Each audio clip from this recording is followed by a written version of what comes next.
ಅಗ್ನಿ ಸುಡಲಲ್ಲದೆ ಸುಳಿಯಲರಿಯದು, ವಾಯು ಸುಳಿಯಲಲ್ಲದೆ ಸುಡಲರಿಯದು, ಆ ಅಗ್ನಿ ವಾಯುವ ಕೂಡಿದಲ್ಲದೆ ಅಡಿಯಿಡಲರಿಯದು.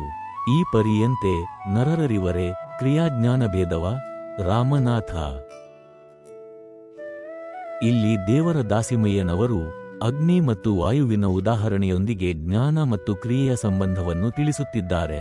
ಅಗ್ನಿಗೆ ಸುಡುವ ಗುಣವಿದೆ. ಅದು ಸುಡುತ್ತದೆಯೇ ಹೊರತು ಅಲೆದಾಡುವುದಿಲ್ಲ. ಅದಕ್ಕೆ ಅಲೆದಾಡಲು ಬರುವುದಿಲ್ಲ. ಅದೇ ರೀತಿಯಾಗಿ ಗಾಳಿ ಅಲೆದಾಡುತ್ತದೆಯೇ ಹೊರತು ಸುಡುವುದಿಲ್ಲ. ಅಲೆದಾಡುವುದು ವಾಯುವಿನ ಗುಣ. ಅಗ್ನಿ ವಾಯುವಿನೊಂದಿಗೆ ಕೂಡಿದಾಗ ಅದು ಮುಂದೆ ಅಡಿಯಿಡುತ್ತದೆ.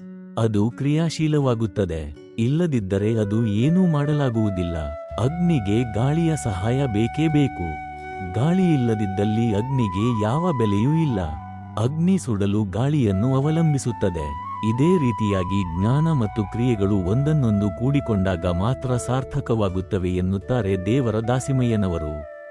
ಕೇವಲ ಜ್ಞಾನ ಹೊಂದಿದ್ದರೆ ಏನೂ ಪ್ರಯೋಜನವಿಲ್ಲ ಮತ್ತು ಜ್ಞಾನವಿಲ್ಲದ ಕ್ರಿಯೆಯಿಂದಲೂ ಏನೂ ಪ್ರಯೋಜನವಿಲ್ಲ. ಏಕೆಂದರೆ ಕ್ರಿಯೆಯಿಲ್ಲದ ಜ್ಞಾನ ಅಮೂರ್ತವಾಗಿ ತಲೆಯಲ್ಲಿರುತ್ತದೆಯೇ ಹೊರತು ಯಾರ ಕಣ್ಣಿಗೂ ಕಾಣದು.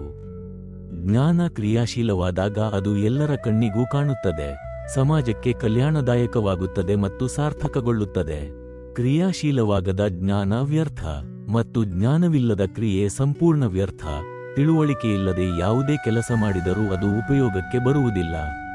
ವೃಥಾ ಶಕ್ತಿಯ ವ್ಯಯವಾಗುತ್ತದೆ. ತಿಳುವಳಿಕೆಯಿದ್ದು ಕ್ರಿಯೆ ಕೈಗೊಂಡಾಗ ಅದರ ಒಳ್ಳೆಯ ಪರಿಣಾಮ ಎಲ್ಲರ ಮೇಲೂ ಕಂಡುಬರುತ್ತದೆ. ಎಲ್ಲರಿಗೂ ಅದರಿಂದ ಕಲ್ಯಾಣವಾಗುತ್ತದೆ. ಆದ್ದರಿಂದ ತಿಳುವಳಿಕೆ ಅಥವಾ ಜ್ಞಾನ ಸಹಿತ ಕ್ರಿಯೆಗೆ ಅಗಾಧ ಶಕ್ತಿಯಿದೆ. ಇದರ ರಹಸ್ಯವನ್ನು ಅರಿಯುವರೆ ಮನುಷ್ಯರು ಎಂದು ಕೇಳುತ್ತಾರೆ ದೇವರ ದಾಸಿಮಯ್ಯನವರು. ಯಾವಾಗಲೂ ಜ್ಞಾನ ಮತ್ತು ಕ್ರಿಯೆಗಳು ಅಗ್ನಿ ಮತ್ತು ವಾಯುವಿನಂತೆ ಒಂದನ್ನೊಂದು ಕೂಡಿ ಮುಂದಡಿಯಿಡಬೇಕು ಎಂದು ತಿಳಿಸುತ್ತಿದ್ದಾರೆ.